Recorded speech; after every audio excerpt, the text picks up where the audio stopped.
Hola compas, ¿qué tal? ¿Cómo estamos? Por fin tenemos en el canal a Manu Levín, es filólogo, actualmente una de las caras más visibles de Canal Red, fue secretario de Discurso y Análisis Político de Podemos y responsable de los discursos y campañas electorales de Pablo Iglesias entre 2017 y 2021. ¿Qué tal, Manu? ¿Qué tal, Rubén? ¿Cómo estás? Gracias por la invitación. ¿Cómo estamos? A ver, Manu, hubo un discurso que diste tú no hace mucho, en el que estaba Olga Rodríguez, estaba Pablo Iglesias y estabas tú, y me Ujú. impactó mucho el análisis que hiciste sobre la opinión pública. ¿Qué es para ti la opinión pública? Vale, ya sé a qué discurso te refieres. Eh, pues mira, yo ahí intenté explicar una idea que no es mía, es de Elisabeth Noel Neumann, es una politóloga alemana que escribió en los años 80 sobre todo sobre este tema, y ella decía, y yo estoy de acuerdo, que la opinión pública, que forma parte de la opinión pública aquello que uno puede expresar en público sin temor al rechazo social, ¿vale? Ella primero parte de una visión del ser humano muy social. Eh, Fíjate, por ejemplo, a veces hay algo que decimos todos y todas, que es algo así como, a mí me da igual lo que piensen los demás, ¿no? Y yo, fíjate, por decirlo también de forma un poco provocadora, pienso que decir, me da igual lo que piensen los demás, se parece mucho a decir, me dan igual los demás, ¿vale? Es mentira, a todo el mundo le importa lo que piensen los demás, porque somos un animal que necesita al grupo, que no puede estar solo. Y entonces, el ser humano, esto está muy estudiado, dedica una gran cantidad de energía a testear el clima de opinión, lo que Elizabeth Noel Neumann llama el clima de opinión, ¿no? Y uno intenta percibir qué es lo que piensa el grupo y eso le influye a la hora de posicionarse y de expresar sus ideas, ¿no? Eh, por lo tanto, yo parto de esa idea, ¿no? La opinión pública como aquello que puede ser expresado en público sin temor a que te den la espalda, sin temor a que te dejen solo. Eh, y bueno, a partir de ahí explicaba yo en esa charla cómo la extrema derecha, mediante su penetración en los medios de comunicación, ha ido transformando la opinión pública. ¿Cómo? Diciendo en los grandes escaparates de la opinión, que son los medios de comunicación, cosas que antes a lo mejor eran inaceptables, eran cosas que no podías expresar en público sin temor al rechazo social, pero que una vez que se normalizan en los medios de comunicación pasan a ser aceptables, ¿no? Porque alguien en la calle dice, joder, pues si en la tele están diciendo ideas racistas, ideas machistas, ideas homófobas, ¿por qué no lo puedo decir yo también, ¿no? Yo estoy viendo ahí que esto sí puede ser expresado en público sin ningún problema, ¿no? Creo que ese es el mecanismo fundamental con el que la ultraderecha ha ido transformando la opinión pública, haciendo provocaciones ideológicas, ¿no?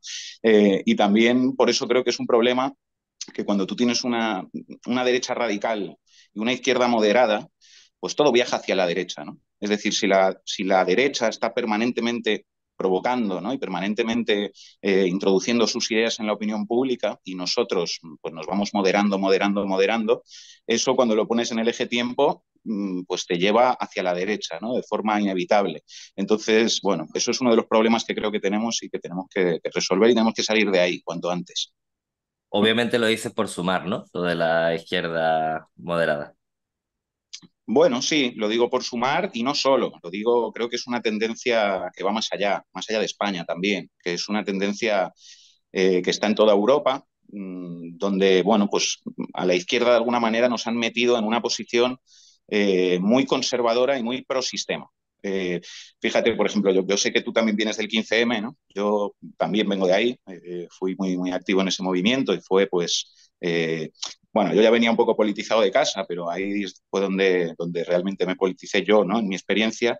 Eh, yo me acuerdo que en el 15M lo que se decía, con el apoyo y la simpatía del 80% de la población, según las encuestas de ese momento, es que esto no era una democracia, que esto no era una democracia de verdad, que queríamos una democracia real, ¿no? Ese era el discurso del 15M. Y 10 años después, si te das cuenta, lo que se está diciendo ahora, decía Sumar, pero también en muchos otros países de Europa, es que hay que defender la democracia frente a la ultraderecha, ¿no? Es decir, es un planteamiento pro sistema, un planteamiento en defensa de lo que existe, ¿no? Y bueno, donde de alguna manera hacemos una apología y cantamos las bondades de este sistema que yo pienso que no es una democracia y que es un sistema criminal que aplasta las vidas de millones de personas, decimos que hay que defender eso frente a la ultraderecha. Yo creo que eso es un error entiendo por qué nos han metido ahí, ¿no?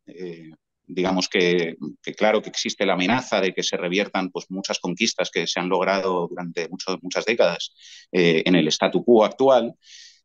Pero creo que lo que te decía antes, es decir, que cuando tú tienes una derecha muy radical y una izquierda muy moderada, todo viaja hacia la derecha, que con ese planteamiento tan pro sistema, la izquierda no puede representar a quien tiene que representar, que es a la gente que está aplastada por el sistema, que está excluida, que no llega a fin de mes, que no puede acceder a una vivienda, que es maltratada por ser migrante. A toda esa gente es a la que hay que representar, ¿no? Y yo creo que esa gente nunca se la puede representar con un discurso que haga tanta apología del sistema. Yo creo que tenemos que intentar salir de ese callejón donde nos han metido, en el que parece que quienes quieren transformar la realidad es la ultraderecha y quienes queremos mantener la realidad tal y como es somos nosotros, cuando es precisamente al revés, porque no hay nada más pro sistema que la ultraderecha, ¿no? Que lo que ellos quieren es pues, restablecer el sistema y sí, revertir pues, una serie de conquistas que hay en su seno, pero sobre todo mantener la esencia del sistema, ¿no? Que es pues, eh, un sistema en el que el 1% tiene toda la riqueza, tiene la misma riqueza que el 99%, bueno, yo creo que tenemos que salir de ahí y tenemos que volver a decir lo que decíamos hace 10 años, obviamente pues, adaptado a la realidad de hoy y tal, pero tenemos que volver a un planteamiento que no diga que hay que defender la democracia como si esto fuera una democracia que nos gusta, sino que hay que defender que esto no es una democracia, que esto es precisamente lo que ellos quieren mantener y que nosotros, bueno, pues queremos que el mundo sea diferente. Decías que vienes politizado de casa. ¿Cómo es precisamente tu progreso hasta llegar hasta donde estás ahora? ¿Cómo es tu proceso de politización? Vale, pues a ver, te cuento un poco. O sea, te decía que vengo politizado de casa porque, bueno, porque vengo de una familia pues muy política, ¿no? Mi padre y su familia son exiliados políticos, por eso yo nací en España, ¿no? Mis padres son argentinos, mis abuelos también son argentinos. Yo nací, me tocó nacer aquí, pues porque mi padre se tuvo que ir de su país, mi abuela, mi tío. Eh, bueno, es una larga historia, ¿no? Pero bueno, mi familia de mi padre militaban en el PRT, en el Partido Revolucionario de los Trabajadores, y bueno, pues a raíz del asesinato de mi tío, ellos se tuvieron que ir de Argentina y tal. Y luego la familia de mi madre también son militantes en Argentina de toda la vida, ¿no? Y bueno, pues yo eso ha estado siempre en mi educación, en mis valores, ¿no? Pero luego, pues lo que te decía, sobre todo a partir del año 2007-2008, cuando estaba en la universidad, en aquellos años hubo un movimiento estudiantil muy importante que fue el movimiento contra Bolonia, contra el Plan Bolonia, y ahí, pues bueno, yo me involucré mucho en ese movimiento, hacíamos encierros en la facultad, yo recuerdo que vivía en la facultad, dormía en la facultad durante meses, ¿no? Eso fueron los años 2009, 2010, más o menos. Luego ahí hicimos una cosa que se llamó Juventud sin Futuro, que empezó como una unión de asociaciones universitarias, estudiantiles, y que fue un poco, estuvo en el origen del 15M, ¿no? Fue una de las patas que luego generó lo que fue el 15M, y nada, pues y luego pues estuve ahí en Sol todo el mes, ¿no? Perdí todo el curso, me acuerdo, ese curso de la facultad no me presenté a ninguna, y ahí, bueno, pues me metí mucho en lo que fue ese movimiento. Luego llegó Podemos y ahí, bueno, en realidad ese año yo estaba fuera, estaba en Argentina justamente, pero luego cuando volví, bueno, pues yo siempre estuve muy cercano, ¿no? A Podemos, porque muchos de mis compañeros y compañeras de la facultad y del movimiento estudiantil fueron los que pues, construyeron Podemos, ¿no? Al principio.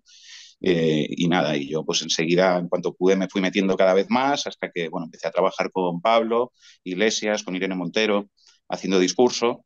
Y bueno, luego ya, pues cuando fue la tercera Asamblea Ciudadana, pues asumí este cargo que decías, ¿no? De secretario de Discurso y Análisis Político. Fueron unos años muy intensos, dos campañas electorales me tocó hacer, ¿no? Para las elecciones generales del 19.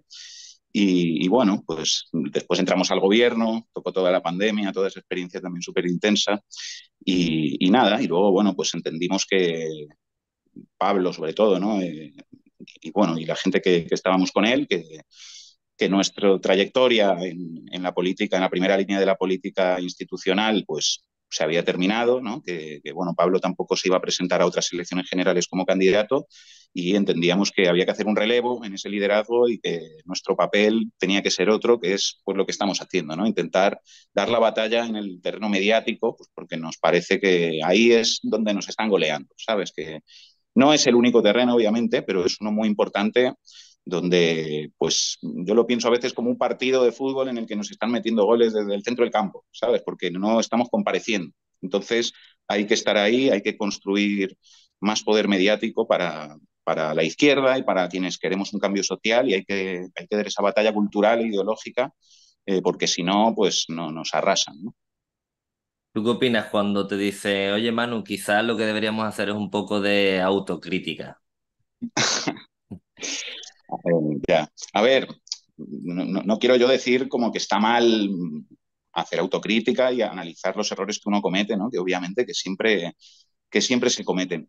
Lo que pasa es que yo pienso que los análisis que achacan todos los problemas de lo que pasa en la realidad a que la izquierda lo hace todo mal, están equivocados. Además, creo que refuerzan pues, lo mismo que dice Vox al final y lo que dice la ultraderecha, ¿no? Que es que el problema son los políticos de izquierdas, que son unos hipócritas, que lo hacen todo mal, que no representan al pueblo, etcétera, etcétera, ¿no?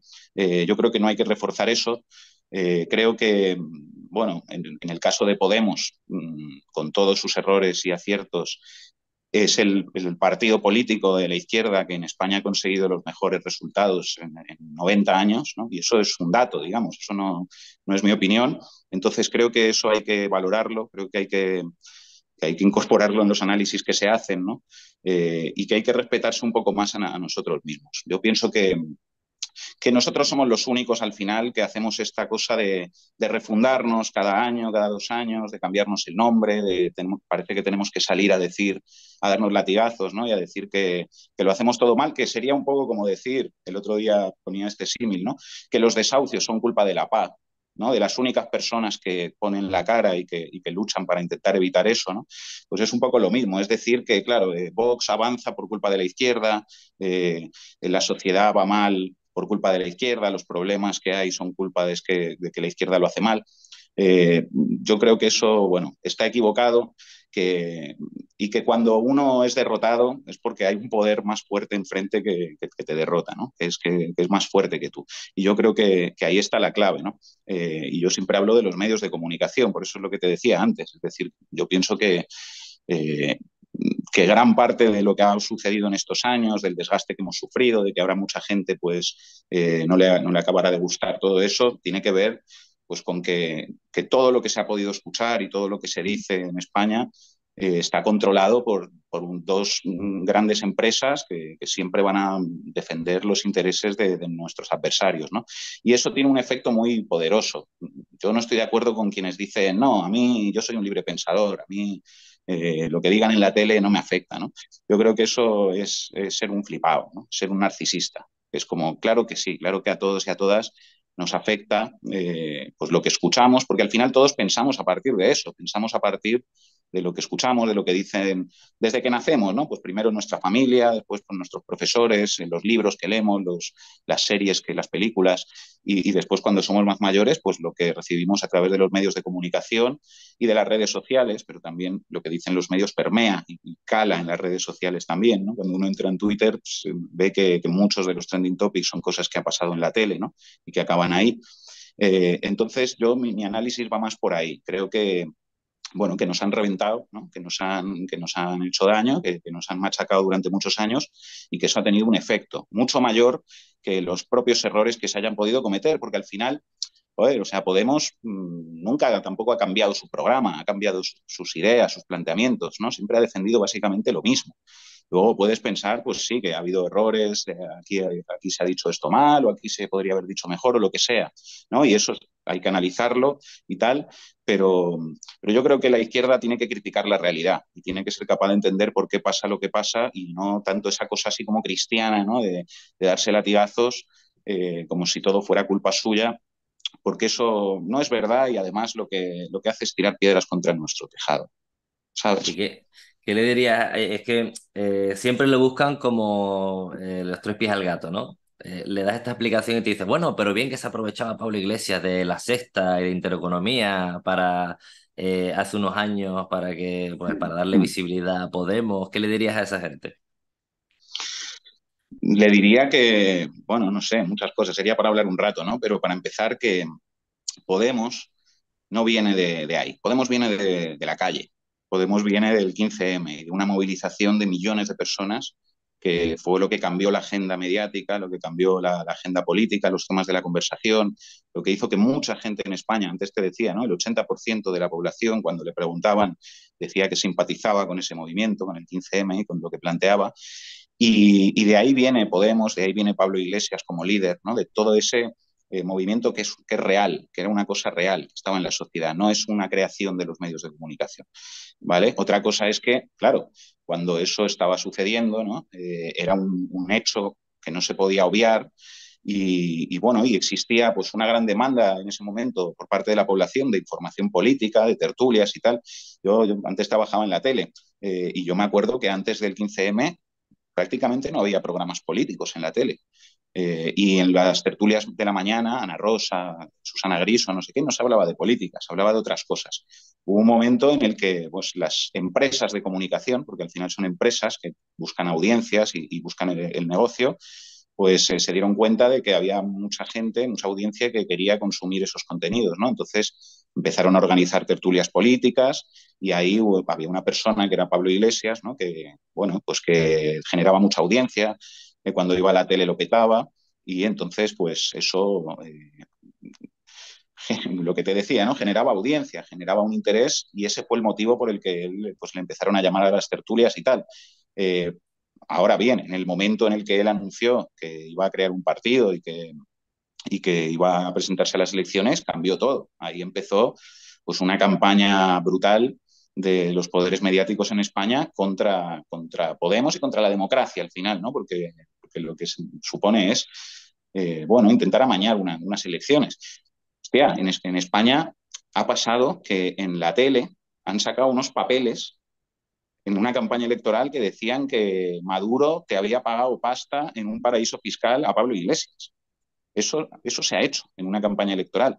Yo recuerdo que Podemos hizo una encuesta en 2016, justo después de eso, que decía que más del 50% de la población en España pensaba que Venezuela había financiado a Podemos. ¿Vale? Eso, alguien puede pensar que no tiene un efecto electoral o que da igual. Hostia, eso claro que ha tenido un efecto electoral, ¿no? Que es lo que te estaba diciendo antes. Por lo tanto, bueno, yo a esa gente le diría que Podemos es un fenómeno político que viene de un fenómeno social real, no es un producto de marketing como fue Ciudadanos, por ejemplo, y que, bueno, pues en ese momento hubo una ventana de oportunidad, ¿no? De entrar en los medios de comunicación que fue muy importante para difundir las ideas y para poder crecer y luego pues una contraofensiva de los medios, que es lo que hemos vivido en estos años, hasta pues mediante la que se ha intentado destruir al partido y destruir personalmente a sus dirigentes y hacer que no merezca la pena meterse en todo esto, ¿no? Y convencer a la gente de que su enemigo no son los que les llevan robando 40 años, lo que nos llevan robando 40 años, sino que su enemigo era Pablo Iglesias. Y lo han ido consiguiendo, lo han ido consiguiendo. Queda mucha gente en España y siempre va a existir esa gente, ¿no? que piensa de otra manera, porque tiene otros referentes, porque ha recibido otras ideas, ha tenido otras experiencias, ¿vale? De militancia, de participar en otros espacios que le han situado en un lugar diferente a nivel de opinión, ¿no? Pero todo ese bombardeo, pues, tiene un efecto clarísimo y no ha sido en ningún caso para ayudar a Podemos. Los medios de comunicación en España lo que han hecho es reventar a Podemos. Sin poder mediático, no hay alternativa política desde la izquierda. La respuesta corta yo creo que sería no, o al menos no en condiciones normales. Y me explico, o sea, hay veces, hay momentos revolucionarios donde se rompe el poder de los medios de comunicación, pero eso solo pasa con la movilización popular, que es lo que justamente te decía de cómo veo yo pues lo que fue el 15M, ¿no? Como una multitud que rompió todo ese poder, ¿no? Lo que pasa es que la gente no puede estar movilizada eternamente, la gente no puede estar durmiendo en la Puerta del Sol eternamente. Usted decía antes, yo perdí un curso, ¿no? De la facultad, ¿no? Tuve que hacer 6 años en vez de 5 porque porque, bueno, no se podían las dos cosas a la vez, ¿no? Entonces, claro, cuando la gente se vuelve a su casa y se vuelve a su curro, que es lo que pasa tarde o temprano, pues ahí es donde ellos te vuelven a ganar, ¿no? Y donde se vuelve, digamos, a reordenar las cosas y donde ese poder de persuasión enorme que tienen los grandes medios de comunicación, pues se acaba por imponer, ¿no? O por ponerte un símil futbolístico, es como tú le puedes ganar un partido al adversario mucho más poderoso, le puedes ganar un partido, pero una liga es mucho más difícil. Una liga no, ¿sabes? Es como el Rayo le puede ganar al Real Madrid un partido, pero una liga no. Entonces, si no tenemos poder mediático, pues algunos partidos ganaremos, ¿no? Porque hay gente que dice, bueno, pero ¿y si dices que los medios son tan importantes, entonces cómo puede ser que a veces gane la izquierda, ¿no? ¿Cómo puede ser que en 2015 o 2016 tuviéramos 5 millones de votos y tal? Y es como, bueno, sí, hay veces donde puedes ganar un partido en condiciones muy extraordinarias, pero luego, cuando todo vuelve a su cauce, te acaban machacando, ¿no? Entonces, para poder hacer política en tiempos cotidianos, que no en la excepcionalidad, porque la excepcionalidad no es permanente, hace falta, sí, tener herramientas mediáticas, tener poder de enunciación para que nuestras ideas puedan competir con las ideas dominantes, con la ideología dominante que se propaga todo el tiempo por tierra, mar y aire y que es lo que mantiene las cosas en su orden, ¿no? En su orden injusto. Yo siempre digo que la mayoría del tiempo y para la mayoría de la gente el poder no necesita recurrir a la violencia directa para mantener el orden, ¿no? No necesita eh, pegarte directamente palos la policía o meterte en la cárcel. Eso es necesario en situaciones extremas, ¿no? Pero la mayoría del tiempo basta con todo el poder de persuasión que tiene la escuela también, y el sistema educativo, pues también controlado en gran medida en Madrid, por ejemplo, por la derecha, ¿no? El 80% de la educación concertada. Bueno, pues eso tiene un efecto y, por supuesto, los medios de comunicación.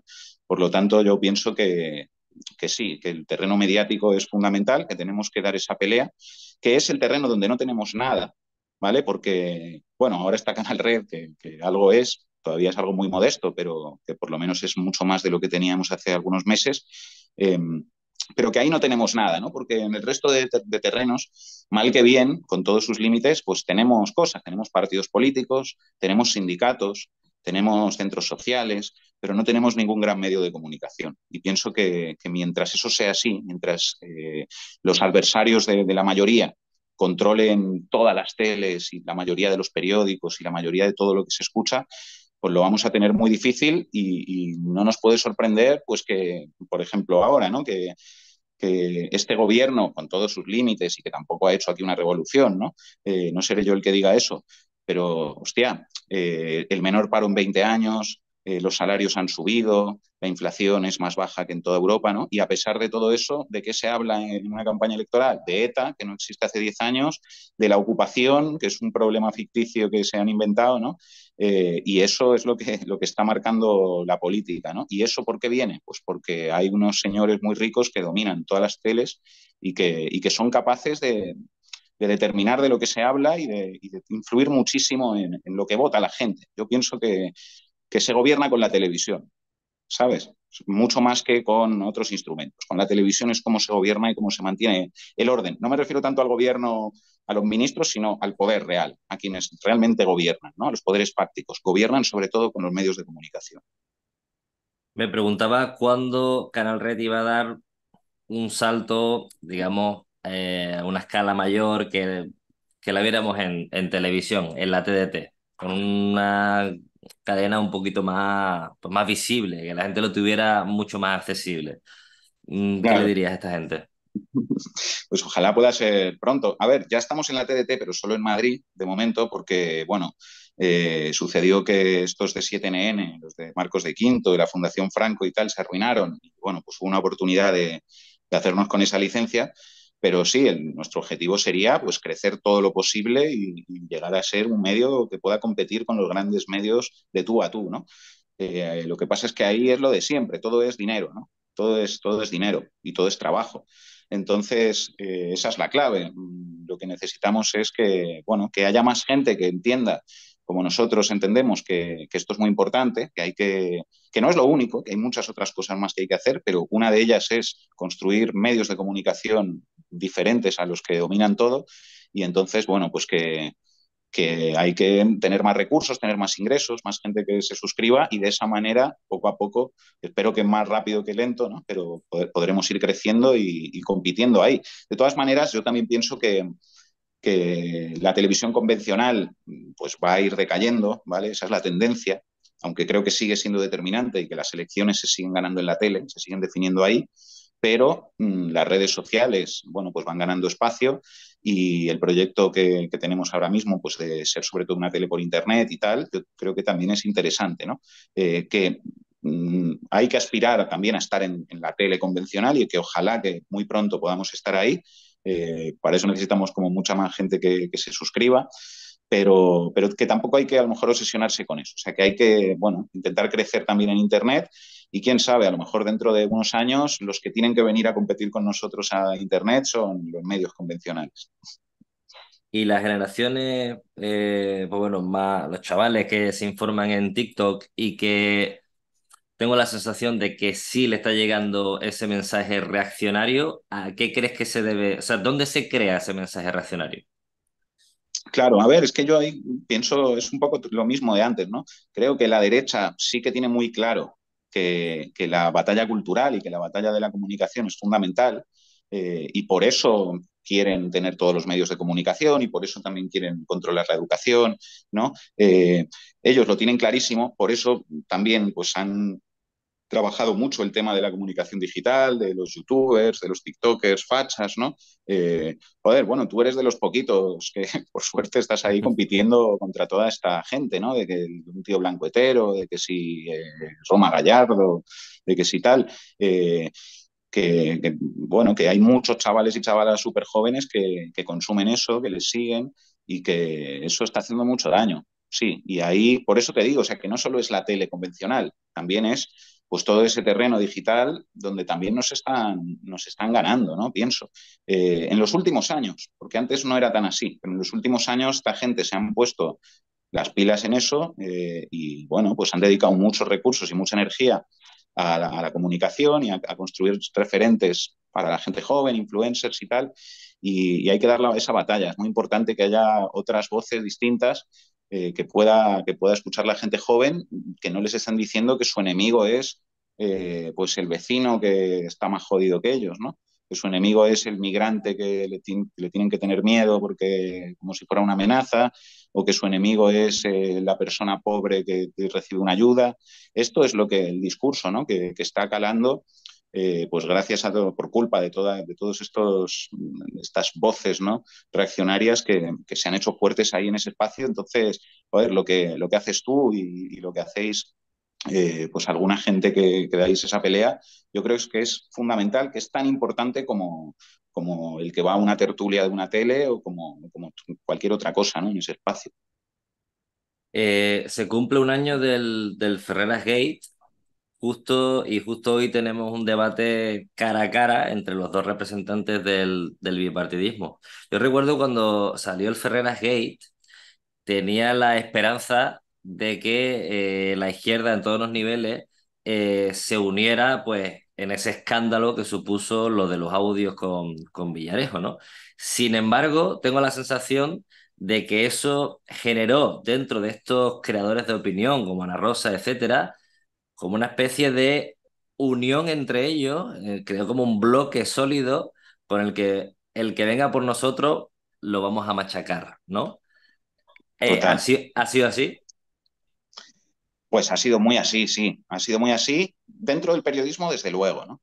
Por desgracia, o al menos en las altas esferas, ¿no? Luego hay gente que, bueno, que está en otras posiciones y que a lo mejor piensa distinto, o al menos en privado, luego, bueno, pues siguen trabajando ahí, tienen que comer, tienen que escribir determinadas cosas y tal, que no lo estoy justificando, simplemente como intentando entenderlo, pero, pero a nivel de quienes dominan el periodismo y controlan, ¿no? El poder mediático, pues hay un corporativismo brutal, ¿no? Y hay una idea, pues sí, de que no se puede criticar ni siquiera a los periodistas, ¿no? Yo alucino con esto a veces, que es como, hostia, tú eres si eres un periodista que estás en la televisión, tienes mucho poder y te pasas el día criticando a todo el mundo. Entonces, deportividad, ¿no? O sea, un poquito de deportividad cuando te critican a ti, porque lo que no puedes pretender es tú estar ahí machacando a todo el mundo todos los días y que luego nadie te pueda responder ni siquiera en las redes sociales, ¿no?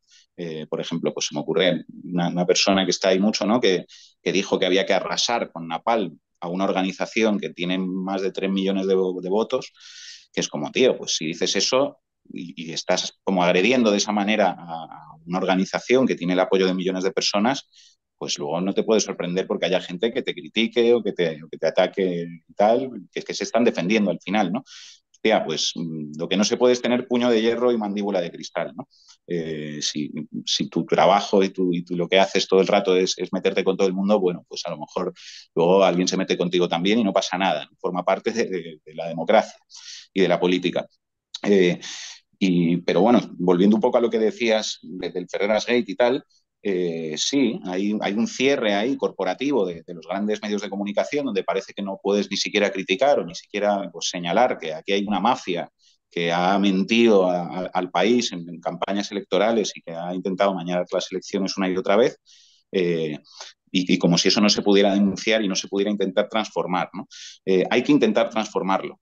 Yo no estoy de acuerdo con quienes dicen que eso es lo que hay, que hablemos de otra cosa porque los medios siempre han sido así, siempre van a ser así y no se puede hacer nada, ¿no? Eso es un planteamiento reaccionario. Todas las estructuras de poder se pueden cambiar, ¿no? Y se deben cambiar. Y decir que ahí no hay nada que hacer, yo creo que no hace ningún bien, ¿no? Y que está equivocado. Bueno, ahí hubo, yo lo pienso un poco como una huelga, ¿no?